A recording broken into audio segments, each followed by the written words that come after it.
Brazil কিংবদন্তি Roberto Carlos ইসলাম ধর্ম গ্রহণ করেছেন। আনুষ্ঠানিক ঘোষণার অপেক্ষায় ভক্ত শুভাকাঙ্ক্ষীরা।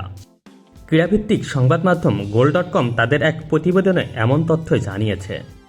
তুর্কি গণমাধ্যমের বরাতে সংবাদ মাধ্যমটি জানায়, রিয়াল মাদ্রিদ, ব্রাজিল জাতীয় দল ও তুর্কি ক্লাব ফেনারবাস মাতানো ফুটবল কিংবদন্তি রবার্টো কার্লোস ইসলাম ধর্ম গ্রহণ করেছেন। খবরলাসহ তুরস্কের একাধিক গণমাধ্যমের প্রতিবেদনে দাবি করা হয়, 53 বছর বয়সী এই ব্রাজিলিয়ান সাবেক তারকা মাসখানেক আগে ব্রাজিলের প্রভাবশালী মুসলিম ব্যক্তিত্ব শেখ জিহাদ হামাদার সান্নিধ্যে শাহাদাত পাঠের মাধ্যমে ইসলাম ধর্ম গ্রহণ করেন। প্রচলিত তথ্য অনুযায়ী রবার্টো কার্লোস বেশ কিছুদিন ধরে শেখ জিহাদ হামাদার সঙ্গে যোগাযোগ রাখছিলেন। এর সূত্র ধরে 4 সপ্তাহ আগে ব্রাজিলে তার সঙ্গে দেখা করতে যান কার্লোস। দাবি করা হচ্ছে, সেই বৈঠকে রিয়াল মাদ্রিদের সাবেক এই রাইট ব্যাক কালেমা পাঠ করে ইসলাম ধর্ম গ্রহণের ইচ্ছা প্রকাশ করেন। তবে এখনও পর্যন্ত রবার্টো কার্লোস নিজে থেকে এই বিষয়ে কোনো প্রত্যক্ষ বক্তব্য বা নিশ্চিত বার্তা দেননি।